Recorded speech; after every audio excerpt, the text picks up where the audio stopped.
Chacun de nous construit au fil de son histoire une manière d'être en relation.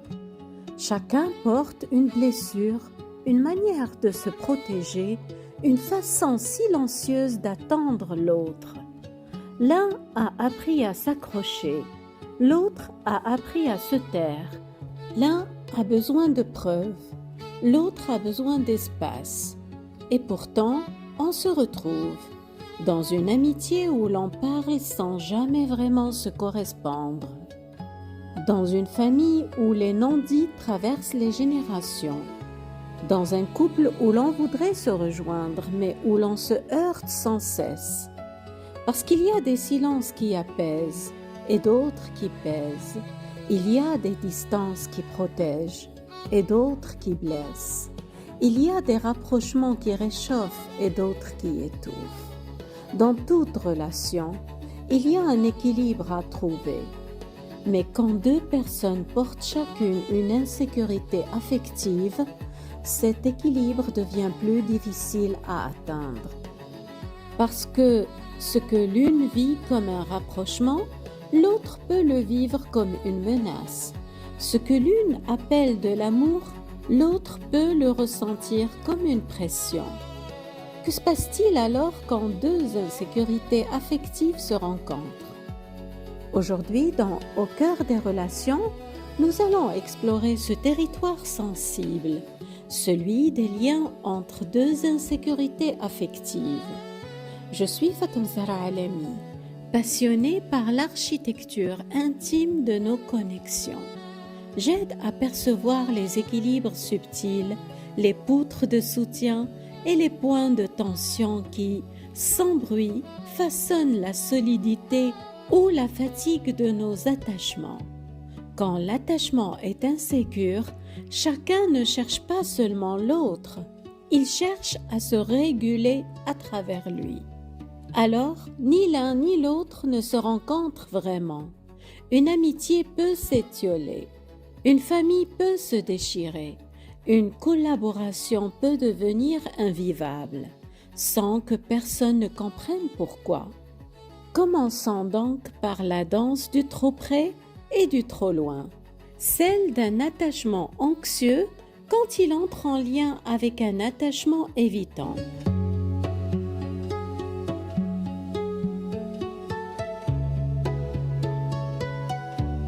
Ceux qui ont besoin de rapprochement semblent attirer ceux qui ont besoin de distance. Ceux qui s'accrochent attirent ceux qui s'éloignent, comme un aimant dont on ne comprendrait pas la logique.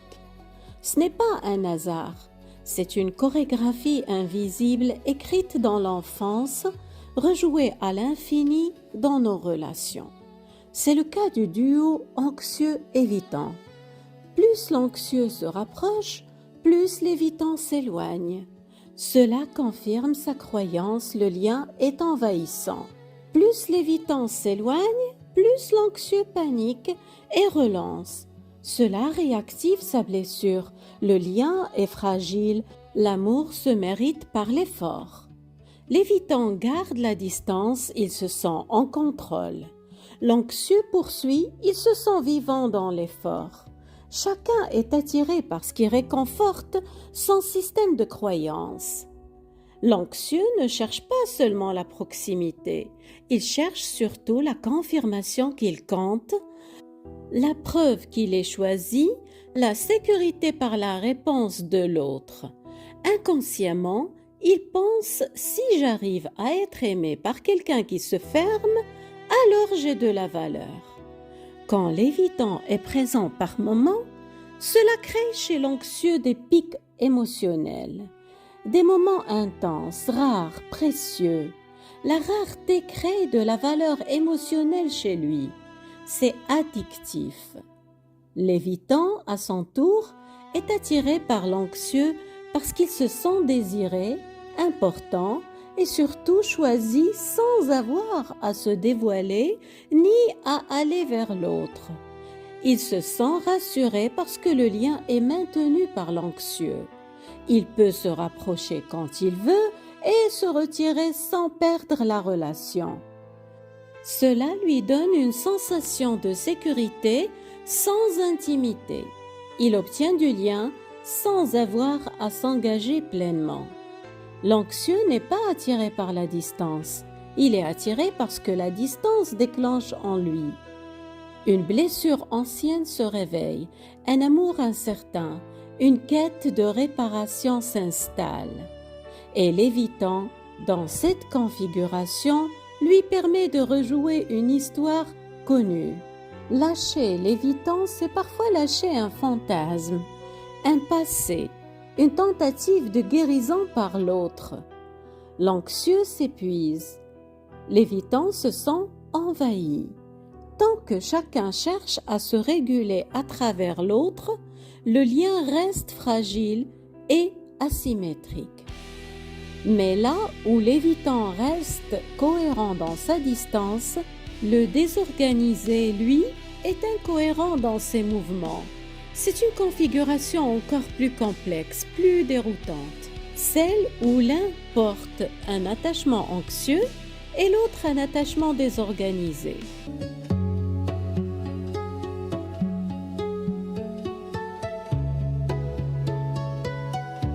Le désorganisé ne cherche pas à créer l'instabilité, il la vit. Il est traversé par deux mouvements opposés, le besoin de lien et la peur du lien. Un jour il est présent, chaleureux, proche, le lendemain sans raison apparente, il se retire sans explication. Parfois avec brutalité, il devient froid, distant, non par malice, mais parce qu'il est lui-même prisonnier d'un mouvement qu'il ne maîtrise pas. Se rapprocher active en lui une tension, s'éloigner aussi. Alors il oscille sans pouvoir se stabiliser. L'anxieux ne comprend pas. Il cherche une explication, un geste qu'il aurait mal fait, un mot de travers. Il tente de donner du sens à ce qui n'en a pas. Il analyse. Il espère prévoir l'imprévisible. Il cherche à retrouver les moments de proximité, comme des repères dans quelque chose d'instable. Mais le désorganisé ne fuit pas parce que l'anxieux a mal agi. Il fuit parce que la proximité qu'il a lui-même créée est devenue trop intense pour lui. Pourtant, paradoxalement, il trouve dans la présence de l'anxieux un espace où déposer ses contradictions sans pour autant pouvoir les organiser. Dans cette dynamique, l'anxieux devient un point d'ancrage, quelqu'un qui reste, qui tente de comprendre, qui maintient le lien malgré l'incohérence. L'anxieux ne cherche plus seulement à être rassuré, il cherche à comprendre. Il est laissé dans le flou, et le flou pour l'anxieux est une torture. Plus l'anxieux intensifie ses démarches pour retrouver une proximité, plus le désorganisé se sent débordé, mais aussi secrètement rassuré.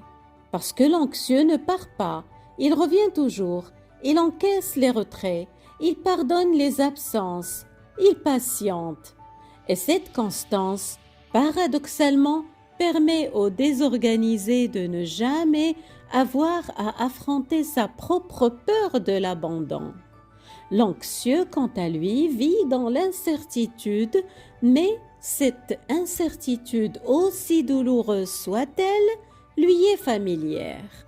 Elle lui donne l'illusion d'une intensité amoureuse et lui permet de rester engagé dans l'effort de stabiliser la relation.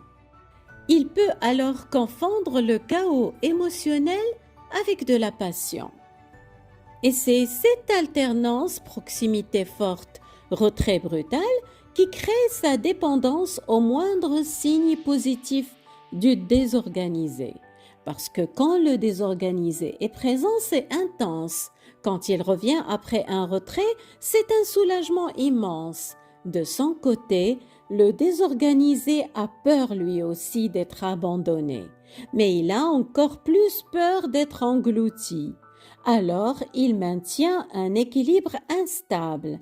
Il reste assez proche pour ne pas perdre l'anxieux, mais assez distant pour ne pas se sentir piégé. Ce n'est pas une relation qui se construit, c'est une relation qui épuise et installe une confusion. Parce que l'intensité est là, les émotions sont fortes, le lien semble profond, mais il n'est pas structuré. Si on prend du recul, on retrouve la même logique que précédemment.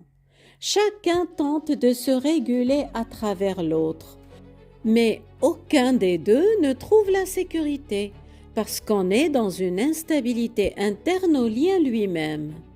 L'anxieux vit dans l'attente, le désorganisé vit dans la contradiction.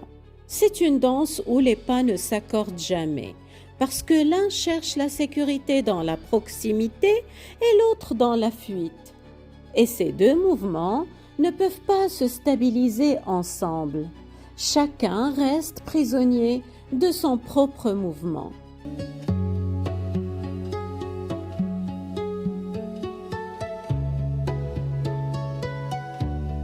Voici encore une configuration particulièrement déroutante, celle où l'un porte un attachement désorganisé et l'autre un attachement évitant.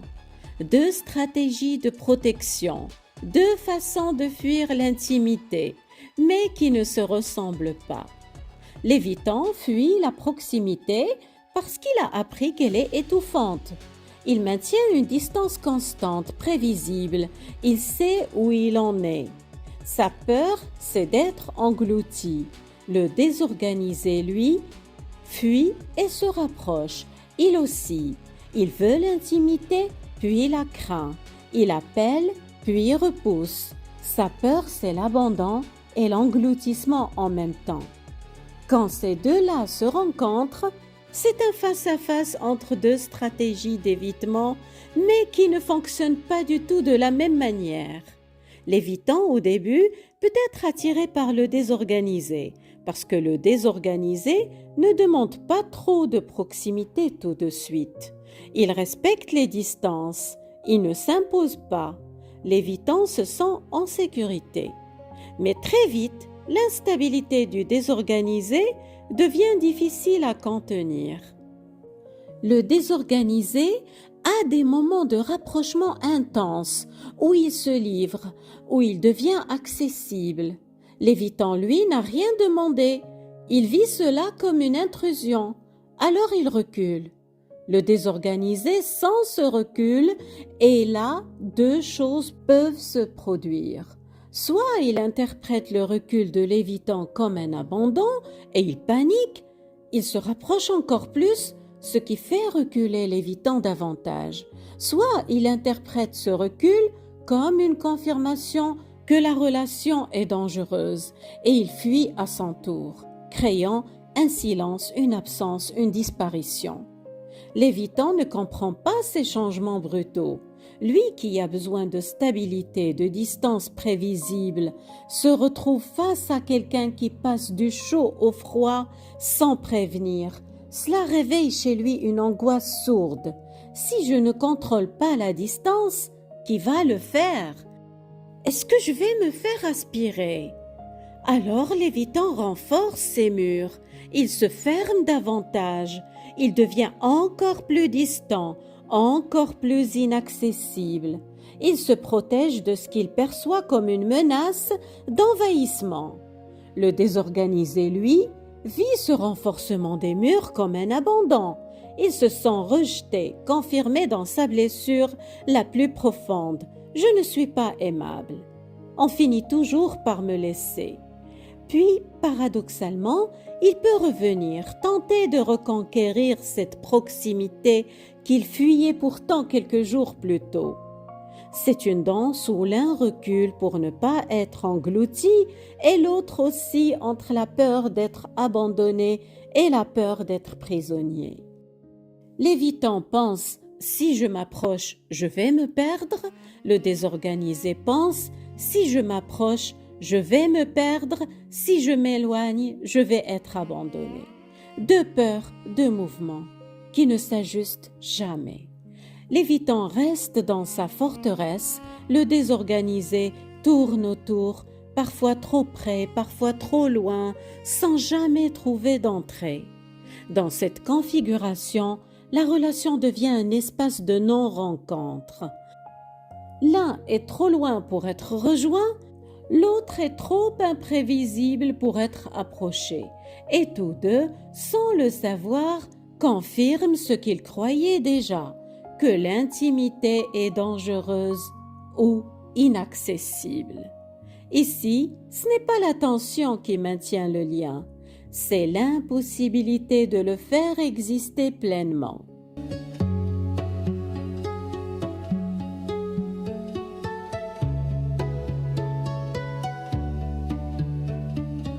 Dans toutes ces configurations, un mécanisme silencieux se met en place. Chaque insécurité réveille celle de l'autre. Chaque mouvement de protection confirme la peur de l'autre.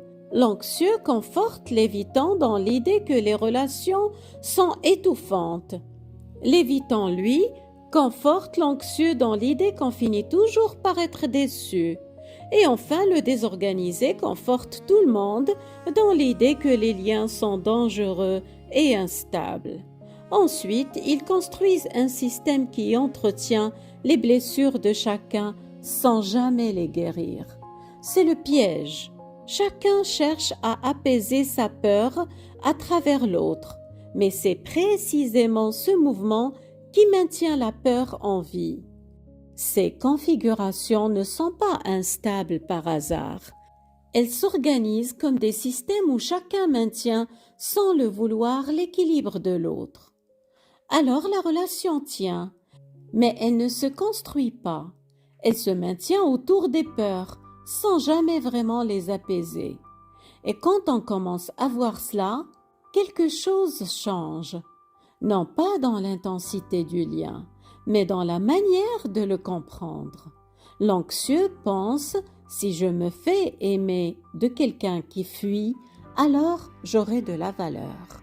L'évitant pense, si quelqu'un reste malgré ma distance, alors je ne serai pas englouti.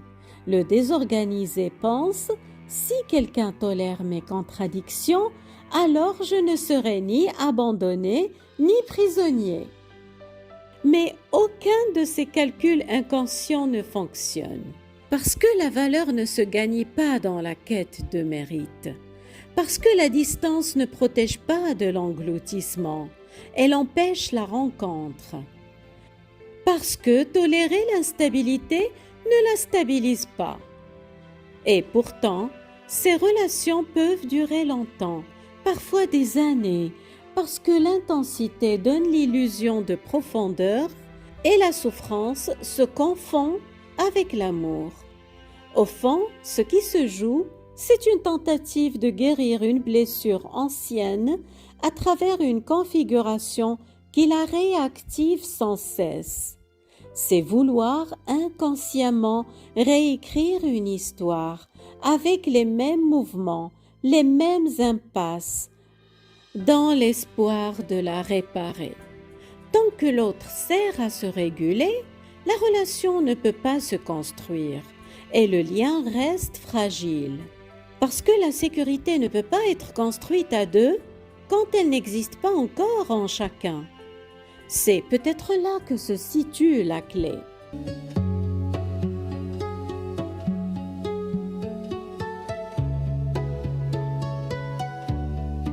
Dans ces configurations, certains repères apparaissent, non pas pour corriger l'autre, mais pour sortir de cette logique où la relation devient un lieu de régulation plutôt qu'un espace de rencontre.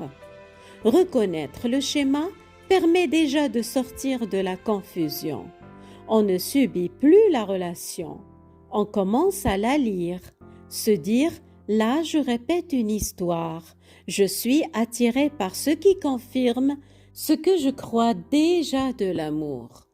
L'amour ne répare pas. Ce qui n'est pas apaisé en soi ne peut pas l'être par l'autre. Chacun est responsable d'apaiser ses propres angoisses. C'est là que commence à se dessiner une forme d'autonomie affective. Choisir la stabilité plutôt que l'intensité devient un basculement structurant. Parce que l'intensité n'est pas un signe d'amour profond. Parfois, elle est simplement un signe d'insécurité.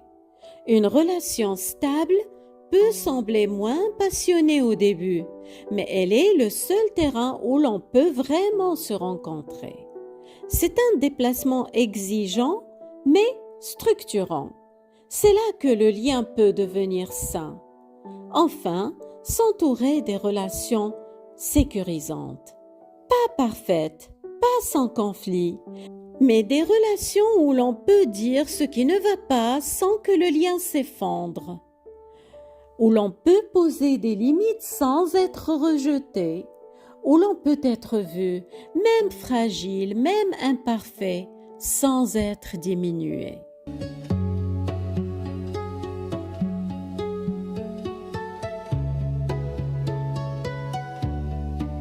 Deux fragilités peuvent se rencontrer, mais elles ne deviennent une force que si chacune cesse d'attendre de l'autre qu'il la répare. Ce n'est pas l'amour qui guérit, c'est la capacité de chacun à ne plus utiliser la relation pour survivre émotionnellement. Alors, le lien change, il ne sert plus à combler, il permet de se rencontrer. Deux personnes qui tremblent peuvent s'appuyer l'une sur l'autre, mais attention à ne pas s'écrouler ensemble. Le vrai défi, c'est d'apprendre à tenir debout, chacun sur ses deux jambes, pour pouvoir parfois s'appuyer sans tomber. L'anxieux qui s'accroche, confronté au retrait, découvre qu'il peut s'apaiser seul. L'évitant confronté à la proximité découvre qu'il peut s'ouvrir sans se perdre. Le désorganisé peut faire l'expérience que le lien ne disparaît pas, même quand il s'éloigne. À condition bien sûr que les deux aient conscience de leur fonctionnement et qu'ils acceptent de travailler sur eux ensemble, mais d'abord individuellement. Un lien entre deux fragilités n'est donc pas impossible. Il est juste plus exigeant. Il demande plus de conscience, plus de paroles, plus de travail sur soi. Mais au bout du chemin, il peut offrir quelque chose de rare, une relation où l'on grandit ensemble, parce qu'on a appris doucement à ne plus avoir peur. Peut-être que la vraie question n'est pas « peut-on s'aimer quand on a peur ?», mais « peut-on apprendre à ne plus avoir peur ensemble ?» Et si la réponse est oui, alors deux insécurités peuvent devenir avec le temps une sécurité à deux. Non parce que l'une a guéri l'autre, mais parce que chacune, en apprenant à s'apaiser seule, a créé un espace où l'autre peut enfin respirer. C'est peut-être cela le chemin le plus beau. Ce n'est pas se réparer l'un l'autre, c'est se rencontrer, sans avoir besoin d'être utile, parfait ou méritant, juste présent. Et c'est là que commence une relation qui ne fait plus mal, une relation où l'on n'est plus deux insécurités qui s'épuisent, mais deux personnes qui lentement apprennent à se faire confiance. Prenez bien soin de vous.